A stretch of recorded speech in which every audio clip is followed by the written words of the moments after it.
Hello friends, welcome to BPSC right way. स्वागत है आप सभी का बीपीएससी राइट वे में। आगामी 8 मई को होने वाली बीपीएससी 67 की परीक्षा के लिए हम क्विक रिवीजन के तौर पर आपको आज प्रमुख भारतीय एवं वैश्विक सूचकांकों को कवर कराने वाले हैं, जिससे कि आपके एग्जाम में जो भी प्रश्न यहाँ से आए वो आपके बिल्कुल भी गलत नहीं होने पाए। आगे बढ़ने से पहले यदि आपने अभी तक हमारा मोबाइल ऐप डाउनलोड नहीं किया है तो आप यहाँ विजिट कर सकते हैं। यहाँ पर आपके एग्जाम से संबंधित सभी जरूरी चीजें एक ही जगह पर उपलब्ध कराई गई हैं। तो फटाफट शुरू करते हैं आज का हमारा क्विक रिवीजन और देखते हैं हमारा आज का पहला सूचकांक। ये है स्वच्छ सर्वेक्षण 2021 सूचकांक। यहाँ पर हमने इस मैप के थ्रू सारी चीजों को एक ही जगह कवर किया है। यदि बात करें कि कौन इस सूचकांक को जारी करता है तो इसे जारी करता है ministry of house and urban affairs, यानी शहरी और आवासीय कार्य मंत्रालय इसको कवर करता है। और ये वाला जो है ये इसका 6th एडिशन था। थोड़ा सा ध्यान इस विषय में रखना है कि जो रैंकिंग है कैटेगरी वाइज है, इसलिए इंदौर, सूरत और विजयवाड़ा ये तीनों सीक्वेंस में है। वो शहर है ये जो 1 लाख से अधिक आबादी वाले शहर है, ठीक है।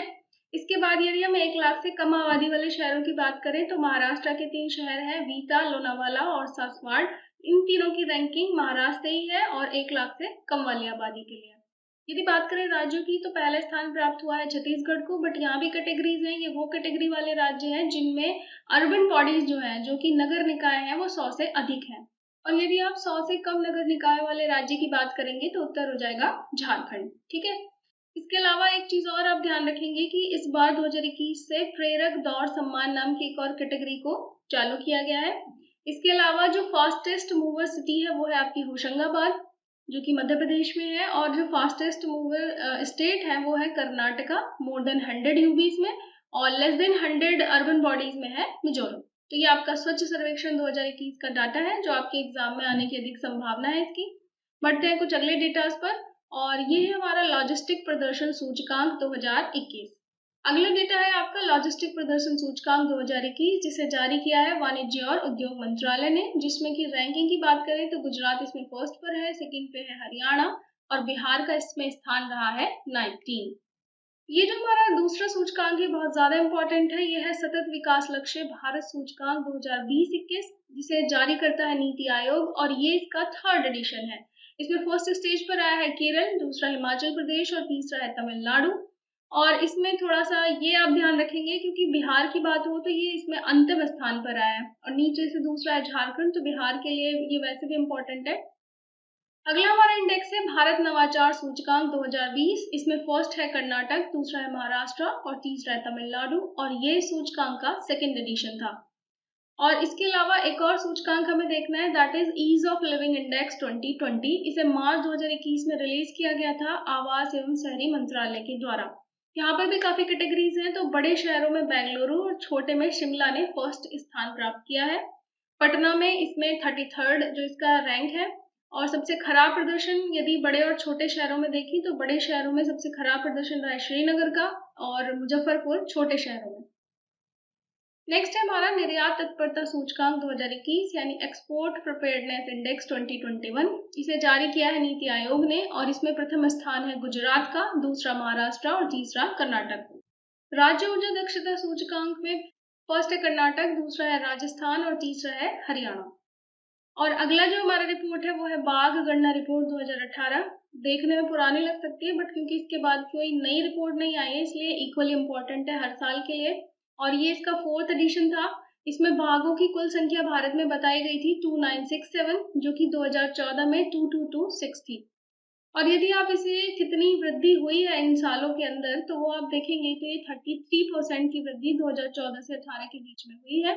जिसमें सर्वाधिक बाघों की संख्या की यदि बात करें तो एमपी में 526 सबसे फर्स्ट पर है, देन कर्नाटक, देन उत्तराखंड। यदि आबादी के हिसाब से आप देखेंगे तो ये सीक्वेंस जो है थोड़ा सा चेंज है। Madhya Pradesh 71%, then Maharashtra, then Karnataka. तो आपको कंफ्यूज नहीं होना है। यदि संख्या के हिसाब से सीक्वेंस पूछे तो एमपी, कर्नाटका एंड उत्तराखंड। और यदि वृद्धि प्रतिशत के हिसाब से बात करें तो एमपी, महाराष्ट्र एंड कर्नाटका। और इसके अलावा छत्तीसगढ़ एकमात्र ऐसा राज्य है जहां पर बहुत ज्यादा कमी देखी गई, क्योंकि 2014 में वहां 46 बाघ थे और 18 में उसकी संख्या कम रह करके 19 हो गई केवल।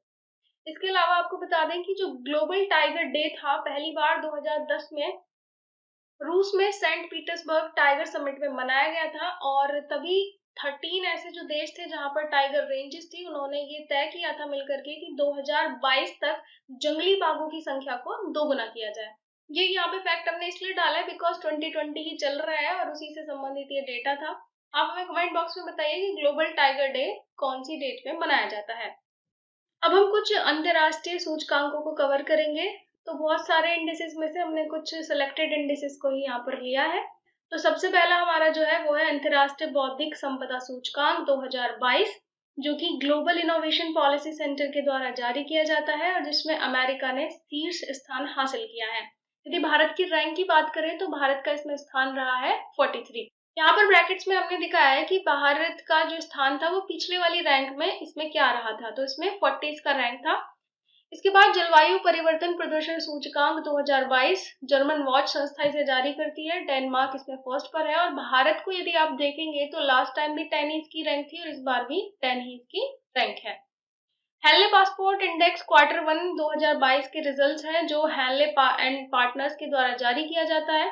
इसमें जापान सिंगापुर फर्स्ट पर है और भारत का स्थान रहा है 83rd, जो कि पहले था 90, यानी थोड़ा सुधार हुआ इसमें। इसके बाद बात करें हंगर इंडेक्स की, तो वैश्विक भुखमरी सूचकांक 2021 वेल्थुंगर हिल्फ जर्मन संस्था है एक और वो इसे जारी करती है। बेलारूस इसमें फर्स्ट पर रहा है और भारत की रैंकिंग डाउन हो गई है, 101 हो गई है, जबकि पिछली बार की रैंकिंग में भारत था 94th स्थान पर। इसके बाद है आपका देखिए एशिया पावर इंडेक्स नाम का जो इंडेक्स है ये 2021 का, इसे लोवी इंस्टीट्यूट सिडनी के द्वारा जारी किया गया है। इसमें अमेरिका टॉप पर है बट खास बात यह है कि भारत की रैंकिंग है इसमें 4th। इसके बाद हमारी रैंकिंग है ग्लोबल जेंडर गैप रिपोर्ट, जो कि संबंधित है लैंगिक समानता से। इसे विश्व आर्थिक मंच नाम की जो संस्था है, वर्ल्ड इकोनॉमिक फोरम, ये इसे जारी करता है। आइसलैंड इसमें टॉप पर है और भारत में देखिए कितना ज्यादा डिफरेंस आपको देखने मिलेगा। 140th इसकी रैंक है और जो पिछली बार 112 थी। भ्रष्टाचार बोध सूचकांक 2021, यानी भ्रष्टाचार से संबंधित जो भी डेटा है उससे संबंधित जो इंडेक्स है वो ट्रांसपेरेंसी इंटरनेशनल नाम की संस्था जारी करती है।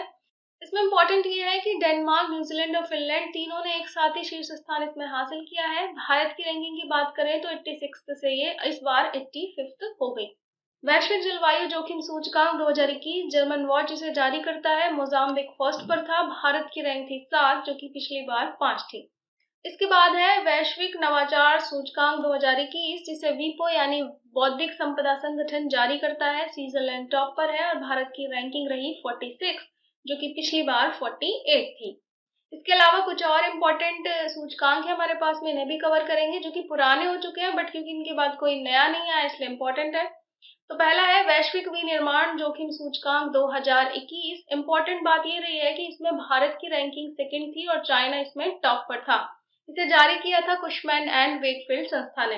दूसरा है वैश्विक शांति सूचकांक 2021, इसे इंस्टीट्यूट फॉर इकोनॉमिक स्टडीज जारी करता है। आइसलैंड टॉप पर है और भारत की रैंकिंग की यदि आप बात करेंगे तो 135 इस बार हो गई है, पिछली बार 133rd थी।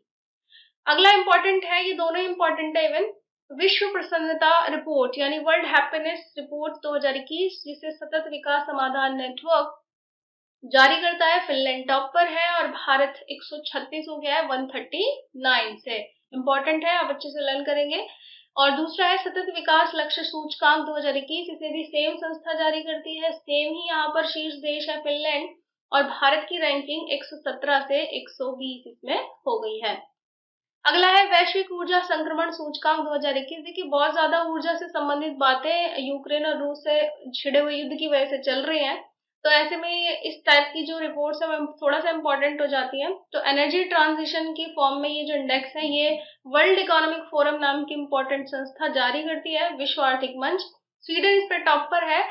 स्वीडन इसलिए टॉप पर है क्योंकि यहाँ बहुत सारी ऊर्जा नॉन रिन्यूएबल सोर्सेज से प्राप्त की जाती है। थोड़ा सा ये ध्यान रखेंगे कि पिछली बार 74 था, उससे 87 हुआ है। अगला है विश्व प्रेस स्वतंत्रता सूचकांक 2021, इसे रिपोर्टर्स विदाउट बॉर्डर्स नाम की संस्था जारी करती है। प्रेस से संबंधित है, मीडिया से संबंधित है। नॉर्वे टॉप पर है और भारत की रैंकिंग एज इट इज रही है 142, पिछली बार भी यही थी। Ease of doing business index 2020, विश्व बैंक इसे जारी करता है। 2020 के बाद कोई न्यू रिपोर्ट नहीं आई है। न्यूजीलैंड इसमें टॉप पर था और भारत की रैंक थी 63। हालांकि ये बहुत इंपॉर्टेंट रिपोर्ट मानी जाती है। इसके बाद वैश्विक साइबर सुरक्षा सूचकांक 2020, बहुत ज़्यादा जब से लॉकडाउन और ये सारी चीज़ें हुई हैं तब से बहुत ज़्यादा लोग डिजिटल और ऑनलाइन शिफ्ट हो गए हैं, जिसकी वजह से जो साइबर क्राइम्स है, साइबर अटैक्स है, वो भी बहुत ज़्यादा अब होने लग गए हैं। तो इस पर्सपेक्टिव से यदि देखें तो इम्पोर्टेंट हो जाती है रिपोर्ट, और इसे अंतर्राष्ट्रीय दूरसंचार संघ जारी करता है। अमेरिका टॉप पर है और भारत की रैंक है इसमें 10। और लास्ट है हमारा मानव विकास सूचकांक 2020 यानी एचडीआई इंडेक्स, जिसे यूएनडीपी संयुक्त राष्ट्र विकास कार्यक्रम जारी करता है। नॉर्वे इस पे टॉप पर रहा है। भारत का स्थान इसमें 131 रहा है, 129 इसमें ये पहले था। इसी तरीके के और छोटे छोटे क्रिस्पी नोट्स हम लेकर आते रहेंगे, ताकि आपके जो भी इम्पोर्टेंट एरियाज हैं जहाँ से 7 से 8 क्वेश्चन बनने की संभावना रहती है वो आपकी गलत ना हो पाए। तो आप जुड़े रहें बीपीएससी राइट वे के साथ में। हमारा मोबाइल ऐप, हमारी वेबसाइट और टेलीग्राम जरूर ज्वाइन करें @BPSC राइट वे ऑफिशियल पर। यहाँ पर आपको रेगुलर अपडेट्स प्रोवाइड कराए जाते हैं। तो फिर मिलते हैं दोस्तों आपसे, तब तक जुड़े रहें हमारे साथ। Thank you.